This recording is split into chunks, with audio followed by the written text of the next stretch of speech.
Due to International Cat Day, I am opting to not have an intro and instead have a picture of my lovely cat. I hope you enjoy.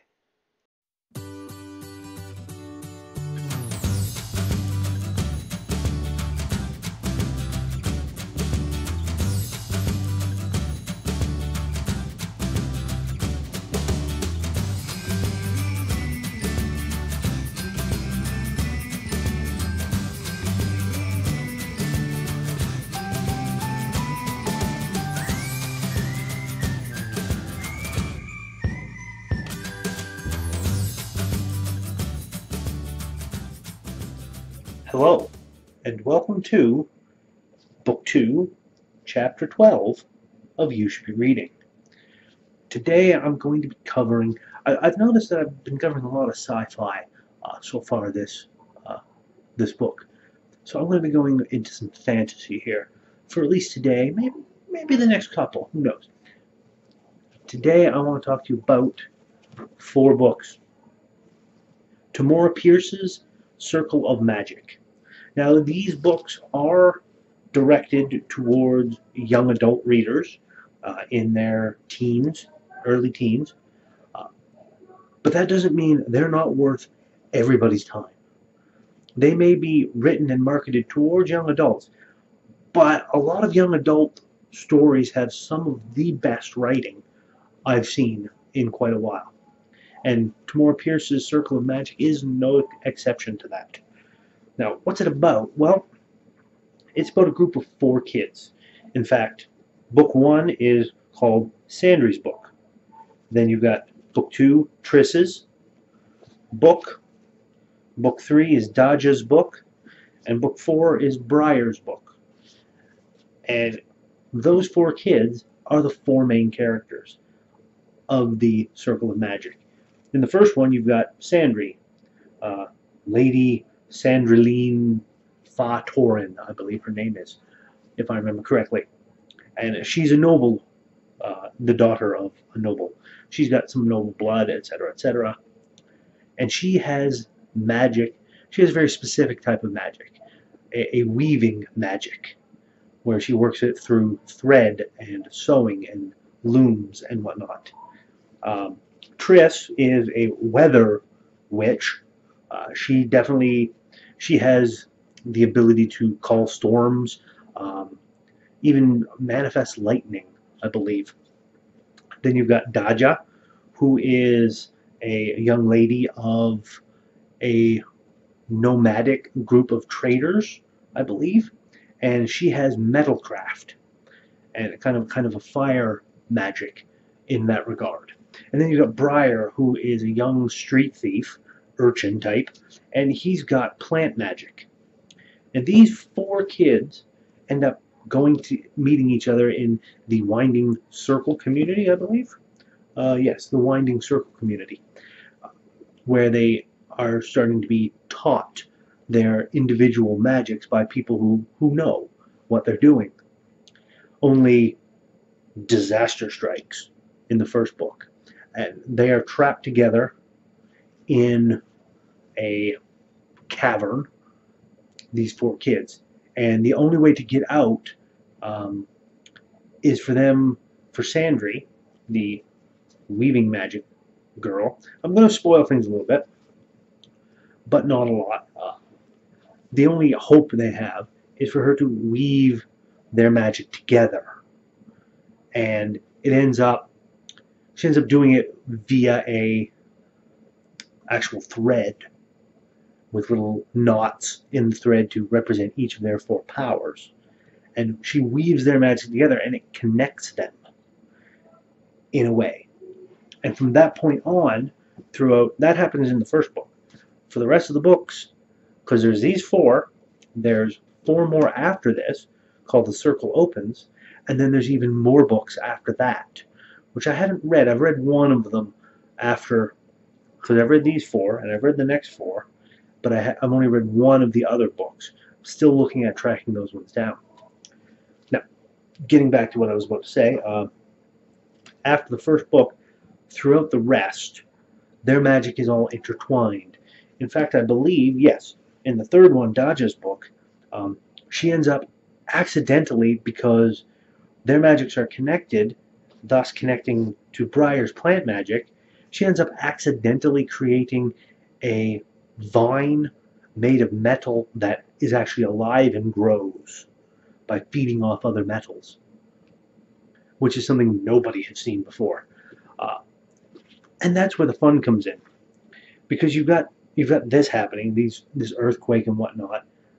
Uh, and in the second book, those earthquakes have damaged the defenses and left the community open to pirate attack, so they have to help strengthen the defenses.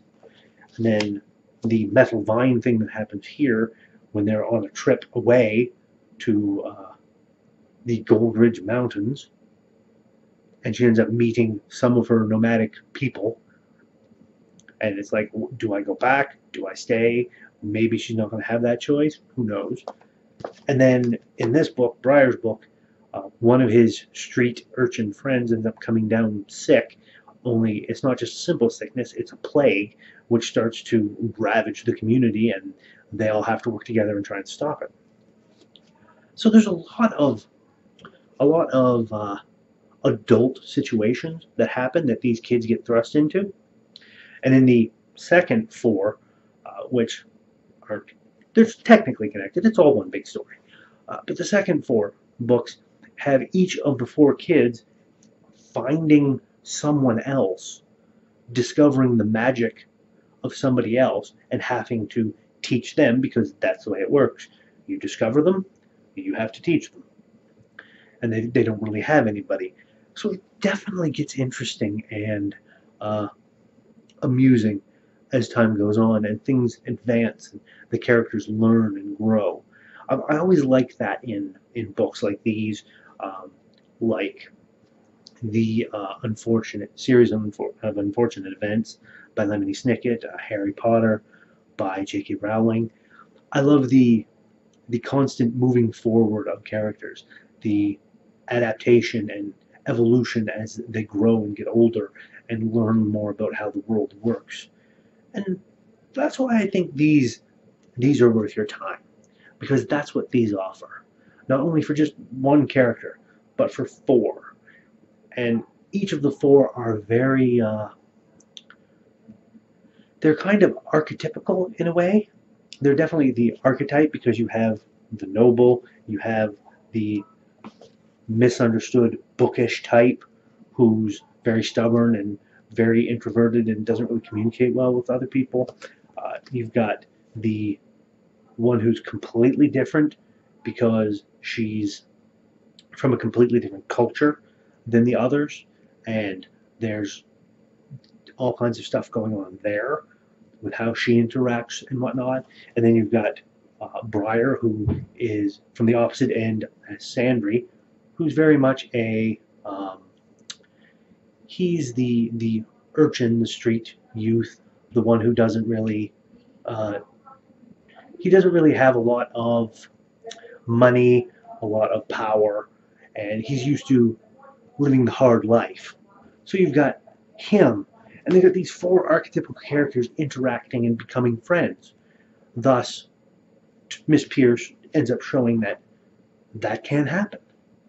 All it takes is a little bit of understanding and a little bit of communication, and you can bridge any gap that you perceive. And I love that in these books. So that is what I think. That is why I think and why I am recommending that this week you should be reading Tamora Pierce's Circle of Magic. And I'm going to leave you with this.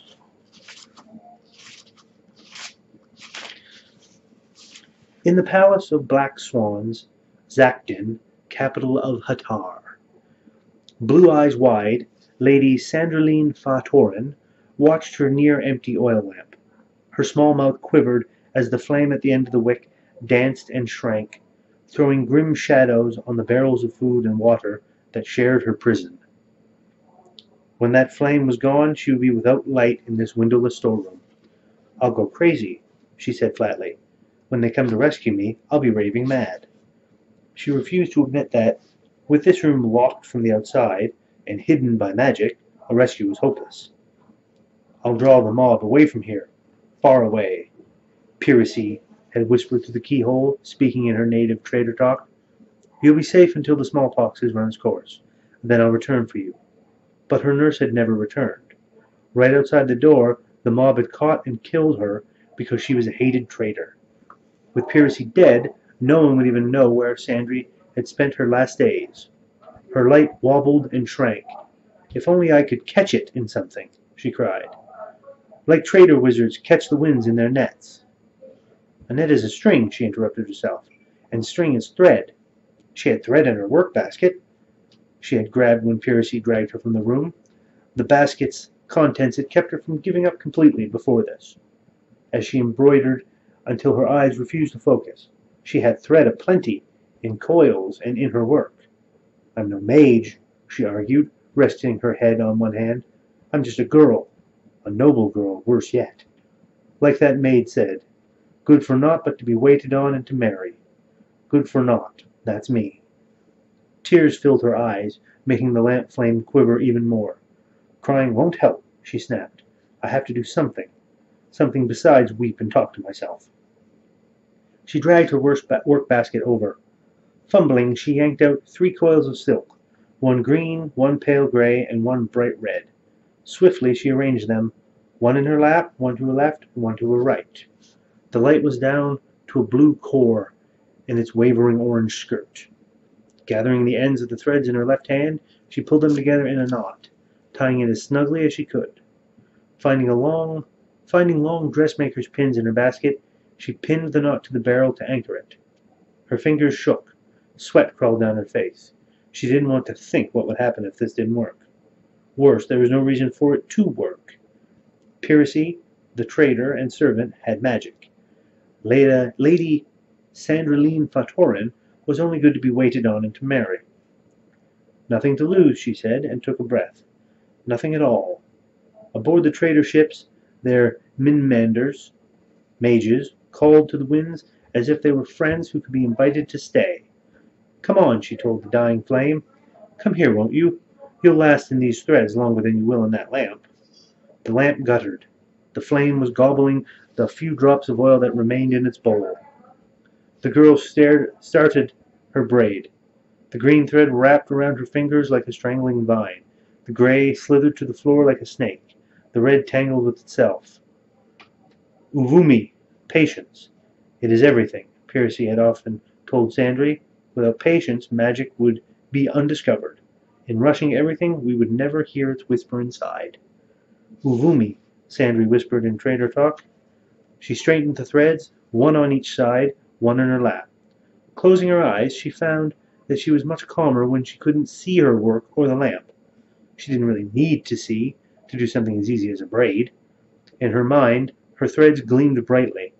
They called specks of light from all around her and tangled themselves in the strands. The flickering lamp went out. She opened her eyes. The wick was dead and black.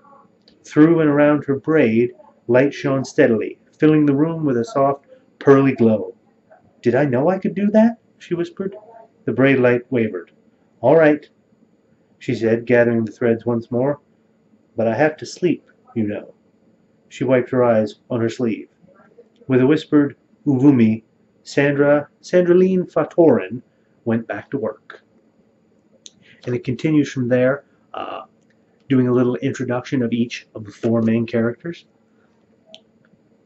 But as this is Sandry's book, it starts with her. So yes, this week, remember, you should be reading The Circle of Magic by Tamora Pierce. And I'll see you next week.